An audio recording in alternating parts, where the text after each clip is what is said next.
Prabu Siliwangi, bentaran kekuasaannya di awal abad ke-14, di akhir abad ke-15. Itu beliau dari Banten sampai dengan ke awal Jawa, ujung Jawa. Kuasanya luar biasa, masih Hindu.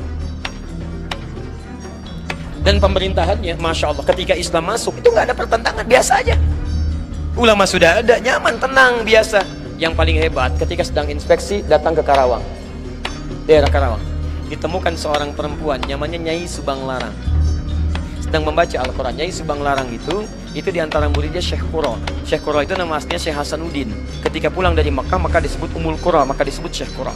Bikin pesantren beliau di Karawang, sampai sekarang masih ada pesantren Syekh Qura. Baik diantara muridnya namanya Nyai Subang Larang, baca Al-Quran. Begitu dibaca, datang ini mendengar bacaannya, melihat siapa yang baca, seketika jatuh hati. Bukan jatuh kaki, hati. Masya Allah. Begitu dilihat, langsung mengajukan lamaran. Penguasa, raja, kaya, tampan, Masya Allah. Masuk Islam dulu, katanya Nyai Subang Larang. Masuk Islam dulu, baru saya ikut.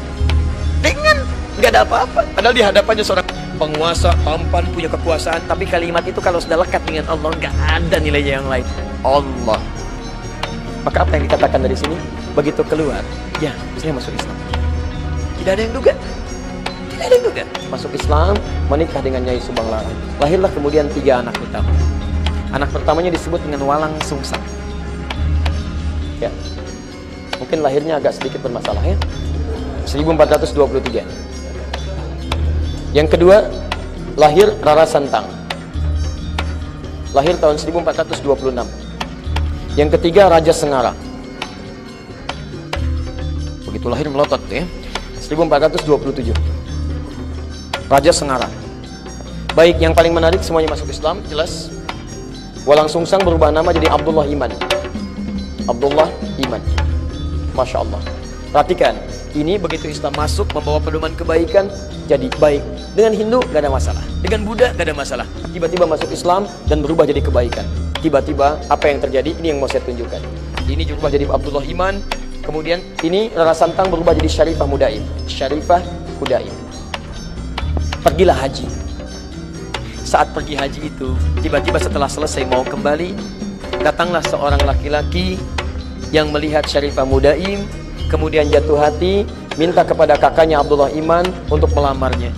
Maka diizinkan, menikahlah kemudian. Menikahlah Syarifah Mudaim dengan seorang laki-laki itu. Namanya siapa? Namanya Syarif Abdullah. Berasal dari Mesir. Maka diboyonglah ke Mesir. Saya simpan dulu di sini. Abdullah Iman kemudian pulang ke Nusantara, bertemu lagi dengan bapaknya.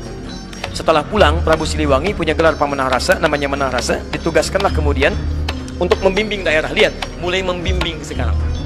Daerah yang sangat kumuh, saking kumuhnya disebut dengan lemah wungkuk. Lemah wungkuk. Lemah wungkuk. Masya Allah. Di sini ada campuran-campuran etnis, dari ada Arabnya, ada Cinanya, ada kemudian orang lokalnya, dan nggak ada masalah.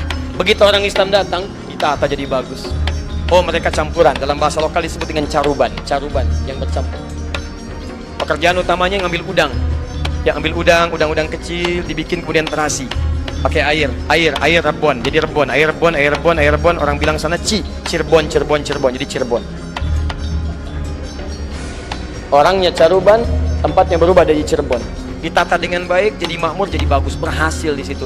Begitu nilai keislaman dilakukan, haji pulang dari sana, merubah lemah wungkuk yang kotor jadi Cirebon. Etnis yang bercampur, punya kemudian tata usaha yang baik. Caruban hasilnya kemudian menyebar sampai ke wilayah Lasem. Antum kalau nanti dari Semarang belok ke Demak, Demak ke Kudus, Kudus ke Pati, Pati ke Rembang, ke Lasem.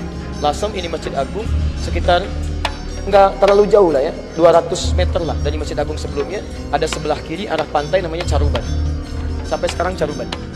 Ya, karena ada etnis di situ, termasuk Cina pertama datangnya lewat sana. Karena itu disebut dengan Caruban. Ini lemah wungkuk jadi Cirebon.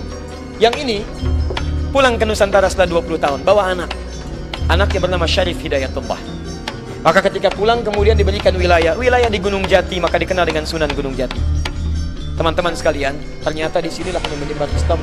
Syarif Abdullah ini ternyata anak seorang ulama yang juga berdakwah di Nusantara. Lihat madrasah Nabi, melahirkan seseorang, datang ke Baros, menyebar. Dari Baros punya keturunan, menyebar lagi. Dakwah. Dari situ muncul kemudian peradaban, kehebatan, kemajuan. Apa yang terjadi di antara saudaranya ini? Syarif Abdullah punya anak namanya Syarif Hidayatullah, menguasai Gunung Jati. Syarif Abdullah ternyata adiknya dari seseorang bernama Maulana Ishaq. Maulana Ishaq itu, siapa dia? Itu adalah anaknya Ahmad Jumadil Kubra. Dari Maulana Ishaq itulah kemudian melahirkan Kiai Haji Ahmad Dahlan. Yuk saya turunkan. Kiai Haji Ahmad Dahlan nama asalnya Muhammad Darwish, dan beliau belajar dengan saudaranya Muhammad Hashim bin Ash'ari, ya. Kemudian pertama kali belajar dengan Kiai Haji Saleh Darat di Semarang, kemudian berangkat ke Mekah belajar dengan Kiai Ahmad Khatib Al-Minangkabawi, dengan Syekh At-Tarmasi belajar di sana, kembali lagi dan Muhammad Darwish berubah jadi Kiai Haji Ahmad Dahlan bin Kiai Haji Abu Bakar, ya kan? Bin Kiai Ilyas bin Kiai Sulaiman bin Kiai Murtado bin Demang Jurang Juru Kapindo bin Demang Jurang Juru Sapisan bin Kiai Gerbek bin Maulana Ishaq. Sama persis dengan beliau mendirikan Muhammadiyah kemudian tanggal 18 November 1912.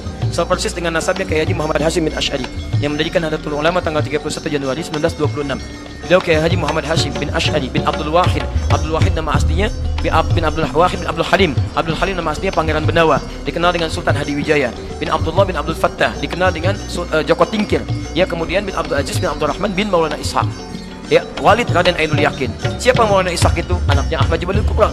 Siapa Ahmad Jumadil Kubra itu? Keturunan dari Ali Zainal Al-Kabir.